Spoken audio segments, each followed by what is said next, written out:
His father never returned after his trip to get bread. They killed his daughter. His spouse passed away. For decades, TV personality Bill Daly made the American people laugh. However, his life was collapsing behind the cameras. The cherished sidekick from the Bob Newhart Show and Dream of Jeannie passed away in New Mexico by himself at the age of 91. Hollywood is far away. Fans who were unaware of the agonizing anguish he endured throughout his life have forgotten him. During difficult circumstances, Bill Daly was born. He was born in Des Moines, Iowa, on August 30, 1927. However, his father left the house to purchase a loaf of bread just 2 weeks after he was born and never returned. Despite its apparent simplicity, that one action influenced all that came after. During the Great Depression, his mother Fern was left to care for a newborn child alone. There was no one to turn to, no help, and no money. She had to raise Bill alone in a society that was not very supportive of single moms. The tale of Bill's father going missing for bread was often repeated as if it were an odd joke, but it wasn't humorous. It caused scarring. The most unexpected thing, however, is that the youngster who was left behind would go on to earn a livelihood by making others laugh. Fern never gave up. To help Bill, she took on whatever jobs she could find. Despite the difficult circumstances, she maintained her composure. She had previously won a beauty contest, and she maintained her elegance in the face of adversity. Growing up, Bill saw her battle with quiet courage and pride. Hartford Avenue was where they resided. And he recalled little joys like going to the Walnut Street F&W Grand Dime Shop. Those were memorable times in an uncertain upbringing. Back then, the public made harsh judgments about single moms, but Fern didn't let that deter her. To give her kid a chance, she exerted every effort. When Bill was 12 years old in 1939, everything changed once again. After packing up their belongings, Fern relocated them to Chicago. The city was large and boisterous. It was vibrant, but nothing like Des Moines. Radio programs filled homes with tales and laughter, performers packed theaters, and music spilled out of clubs. The city was a hive of activity. It was both thrilling and daunting for a youngster like Bill. The world started to open up in Chicago. He was more than the Iowa youngster whose father had gone missing. He was a component of a greater whole. But Bill never had an easy time in school. He attended one of the best institutions in the city, Lane Technical High School. The lessons were challenging, and Bill endured them in silence. He had trouble reading and staying up, but he had no idea why. Dyslexia was not discussed at the time. People just thought you were not very intelligent. Bill began to perceive himself in this way. "I'm slow," he would explain years later. "I'm not very intelligent. I'm dyslexic and I need a lot of rehearsal." It was an honest reflection of how much he had to fight just to keep up. But even with those struggles, he didn't give up. Bill Daly didn't plan on becoming a comedian. In fact, his first love was music. Back in the late 1940s, he was playing upright bass in a Midwest jazz group called Jack and the Beanstalks. He was good, really good. And the rhythm of jazz taught him how to keep time. What he didn't know then was that timing would become the most important skill of his life. During those gigs, between songs, Bill would start cracking jokes. At first, it was just to keep the crowd entertained while the band took a break, but people laughed. They liked him. Soon, some folks were coming just as much for the comedy as the music. By 1952, he wasn't just known for his bass playing. He was also known as the guy who could make a room full of strangers laugh. That same year, life threw him a curveball. He got drafted into the army during the Korean War. At first, they stuck him in artillery training, which had nothing to do with music or comedy. But his sense of humor didn't stay hidden for long. Within 3 months, the army moved him into their entertainment division. That's where things really started to click. He teamed up with Dick Contino, a popular accordion player, and the two of them toured basses, performing for soldiers. Bill still played bass, but his real magic happened between songs. His quick wit and warm delivery gave weary troops something to smile about. By the time he left the service in 1954, he had performed in over 200 shows. Those years not only deepened his love for performing, they also proved he could hold an audience in the toughest of settings. Once he was back home, Bill didn't waste time. He moved to Chicago and enrolled at the Goodman Theater School. It was a big leap from army shows to formal acting classes, and it wasn't easy. He worked nights as a doorman at the Drake Hotel, then hustled to early morning classes without much sleep. Sometimes he even sold shoes or vacuum cleaners just to scrape by. But he was serious. He studied voice, movement, and stagecraft, soaking it all in. Comedy wasn't just instinct anymore. He was learning how to shape it. And his hard work started to pay off. By the time he was in his final year, producers began to notice him. He started landing small roles on local television shows. Every bit of effort during those years, every sleepless night, and awkward audition, was building the foundation for what came next. After finishing school at the Goodman Theater in Chicago, he got a job at MAC TV, an NBC station. At first, he worked as an announcer and a floor manager, but it didn't take long for people to notice he could do more. He moved up to become a staff director, learning how everything worked behind the scenes.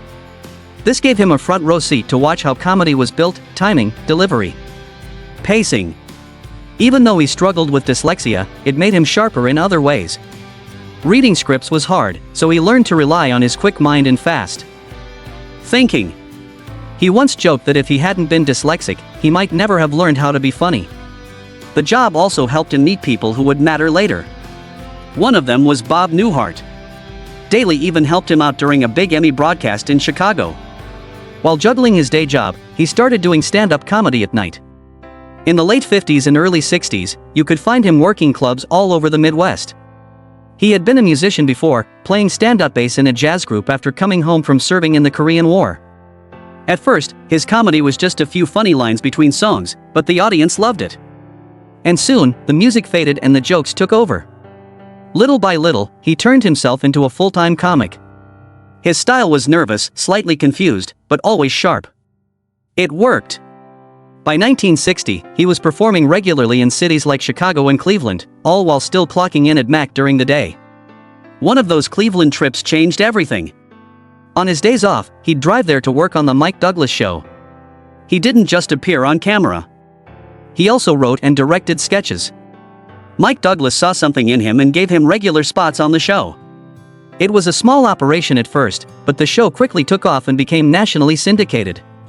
Soon, it was airing in over 170 markets, reaching millions of viewers. For Daly, this was a turning point. He wasn't just some local Chicago guy anymore. His appearances on the show gave him real exposure. And the sketches let him build his style.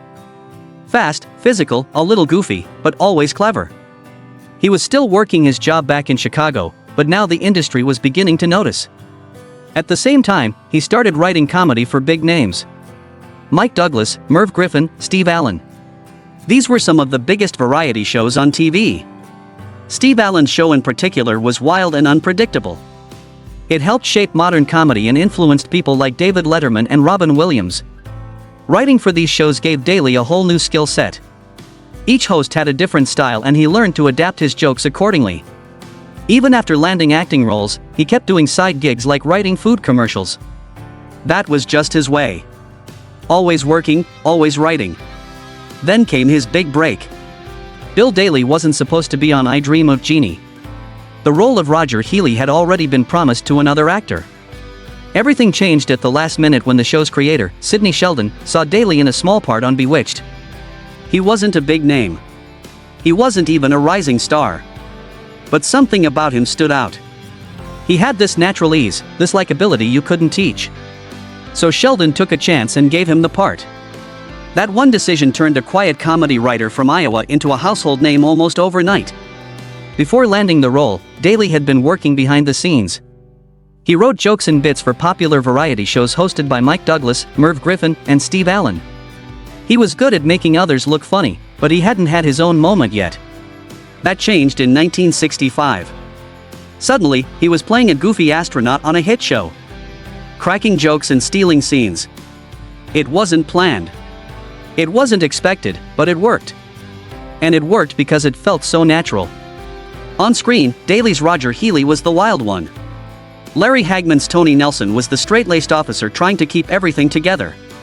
It was a classic comedy pairing, like Bob Hope and Bing Crosby. Healy chased women, messed things up, and made people laugh. Nelson cleaned up the mess. Off-screen, their personalities weren't too different. Daly was lighthearted and cheerful, even when life wasn't easy. He struggled with dyslexia and had a rough childhood, but he stayed positive. He once said he chose to be happy. Hagman, on the other hand, was harder to pin down. He could be fun and funny, but also moody and unpredictable. As time went on, the mood on set changed. Hagman started drinking heavily. He'd show up with champagne, disappear into his dressing room to smoke, and sometimes act out in strange ways, like dressing in a gorilla costume or carrying an axe around. It was chaotic, but Daly didn't let it rattle him. He stayed calm. He kept the mood light. Even when things got tense, he knew how to keep it moving. Barbara Eden, who played Jeannie, often stepped away during the worst moments. But Daly stayed close. His steady presence helped hold things together. What most people didn't know was that Daly wasn't just acting, he was writing too. He had started as a comedy writer years earlier, and even after joining the cast of Jeannie, he kept writing on the side. He wrote food commercials, he wrote jokes, and during the show's 5-year run, he even wrote an episode himself. Bill Daly wasn't your typical TV star. He didn't think of himself as a great actor. In fact, he said once that he wasn't that good of an actor, but was just likable. That honesty helped shape the character that would make him famous. Howard Borden on the Bob Newhart Show. Howard was a divorced airline navigator, always jet-lagged, always confused, and always walking into Bob's apartment at exactly the wrong time. But people loved him. He was harmless. Warm and completely unaware of how strange he seemed. Bill built Howard around that feeling, someone who's tired, overwhelmed, and trying his best. That lost, foggy vibe wasn't just acting. Bill had dyslexia, which made memorizing lines difficult. Sometimes he struggled to keep things straight, and that gave Howard a natural scattered delivery that felt real. He didn't try to cover it up. He used it. And even though he was only making $750 a week when the show started, he was just happy to be working. He knew the show was something special, even if the money didn't exactly follow. What made Bill really stand out, though, was what happened when the cameras were rolling. He didn't always stick to the script. He'd throw in a line or change the way he entered a scene just enough to surprise everyone around him. That kept the energy alive. Bob Newhart, who played it straight, often had to stifle laughter when Bill threw him something unexpected. Suzanne Plachette, who played Bob's wife, wasn't safe either. The whole set was like that. Loose, playful, and just a little unpredictable. And when the day's work was done, they'd all head out together to a local restaurant called the Tail of the Cock. It wasn't just a cast, it was a group of friends. But working with Bob was a big shift for Bill. Before that, he'd done I Dream of Jeannie, where Larry Hagman liked to rehearse every scene over and over until it was perfect. With Bob, it was the opposite. Bob barely rehearsed. He thought it kept the show fresh. That scared Bill at first. He didn't feel fast enough, especially with dyslexia slowing him down. But despite those nerves, Bill stuck with it. He adjusted. He learned to trust the moment. And in return, he built a bond with Bob that went way back. They'd known each other since their early days in Chicago. Bill even helped Bob land a big break during a local Emmy telecast when a last-minute opening gave Bob the chance to perform. He crushed it. And Bill, watching from the sidelines, knew something big had just happened. As the Bob Newhart Show gained fans, Bill's face started showing up somewhere else, too. Match Game 73. At first, he was just a guest panelist, but his charm won people over fast. He was funny, quick, and comfortable just being himself. Eventually, he became a regular. Suddenly, he was juggling both a sitcom and a game show, running from one studio to another, cracking jokes in two very different ways. On one set, he had lines to remember. On the other, he had to think fast on his feet, but he made it work. Bill Daly was always the funny guy on screen. People loved him as Roger on I Dream of Jeannie and as Howard on the Bob Newhart Show. But when it was finally his turn to be the star, things didn't go as planned. In 1980, he landed the lead in a show called Small and Fry. He played a nervous doctor, and it seemed like this could be his big moment. After years of being the sidekick, he was now front and center. But the show barely lasted 3 months. Audiences didn't stick around, and the network pulled the plug. 8 years later, he tried again with another sitcom, starting from scratch. This time he played a divorced vet who somehow got along better with his ex-wife than he ever did when they were married. It was a clever idea, but the timing was bad. It aired on Saturday evenings when most people weren't watching TV, and like the first attempt, it didn't survive past 1 season. For Daly, these weren't just failed shows. They were missed chances. He had the talent, and people knew his face. But being the star was a different game, and the odds were stacked against him. After the Bob Newhart Show ended in 1978, Daly went back to stand-up comedy. It helped him stay active, but it didn't give him the same visibility. As the 1980s rolled in, the spotlight dimmed. He started popping up in guest roles on shows like The Love Boat and Love, American Style. These were fun appearances, but they didn't carry the same weight. Hollywood was shifting. New faces were taking over, and the older generation was being quietly pushed aside. Still, Daly didn't just sit still. In 1982 and 1983, he produced 3 TV specials called Bill Daly's Hocus Pocus Gang. The shows featured young magicians and gave Daly a chance to share his lifelong love of magic with a new generation. It wasn't sitcom fame, but it was something that mattered to him. He was finding small ways to stay creative while the industry changed around him. Then came Aleph in 1986. Daly played Dr. Larry Dykstra, a psychiatrist who shows up to deal with Alf's bizarre behavior. It was a small role, but it worked beautifully. Fans of the Bob Newhart Show noticed the clever inside joke. Jack Riley, who had once played a neurotic patient on Newhart's show, also appeared in the same episode. Now Riley was still anxious, and Daly was the calm doctor. It flipped their old roles in a fun way. In one scene, Daly's character sees Alf for the first time and reacts with a polite but horrified, "Oh my God." It was classic Daly, funny, low-key, and right on the mark. That role reminded everyone that he still had perfect comic timing. But TV wasn't calling as often as it used to. In 1987, he made a big change. He moved to New Mexico and became the director of the state's film commission. It wasn't acting, but it kept him connected to the industry. He worked to bring film and TV productions to the area using his name and experience to promote New Mexico as a filming location. It was a smart move, one that gave him purpose when acting gigs had slowed down. Years later, even after stepping away from Hollywood, he stayed active in the media. From 2006 to 2009, he was a guest host on a radio station in Albuquerque. He wasn't chasing fame anymore. He was just enjoying himself and staying involved. Bill Daly never fully escaped the shadow of the sidekick. His efforts to lead his own shows didn't stick, and the business moved on without him. But he adapted. He found joy in magic, in helping others, and in shaping the future of film in a different way. Bill Daly made people laugh for a living. But behind the jokes, his personal life was full of heartbreak and struggle. He got married for the first time in 1949 to Patricia Anderson. They stayed together for 27 years through his early struggles and his big break on I Dream of Jeannie. But as his fame grew, the pressure also grew. Long hours, travel, and the spotlight slowly pulled them apart. In 1976, they divorced. Just 4 years later, he married again. Her name was Vivian Sanchez. They fell fast and hard, and soon they were touring together in a play called Lover's Leap. It sounded romantic, but working together every day was harder than they expected. After only 3 years, that marriage ended too. In 1993, Bill found love again. Her name was Becky. This time, it lasted. They were together for 17 years until Becky passed away in 2010. By then, Bill was 83. He had lost the person who made him feel grounded in his later years.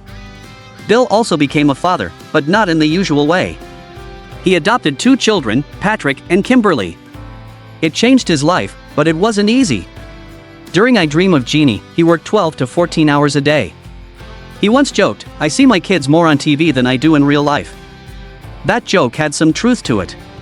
Even when he moved on to the Bob Newhart Show, the long workdays didn't stop. He played a carefree bachelor on screen, but off-screen, he was trying hard to be a good dad. In a 1985 interview, he said he missed a lot, including Patrick's high school graduation. He admitted it was one of his biggest regrets. Still, he did what he could. He brought the kids to set, let them see what he did, and even used their stories in his comedy. But nothing could prepare him for what happened in 2010. His daughter, Kimberly, who had developmental disabilities, went missing.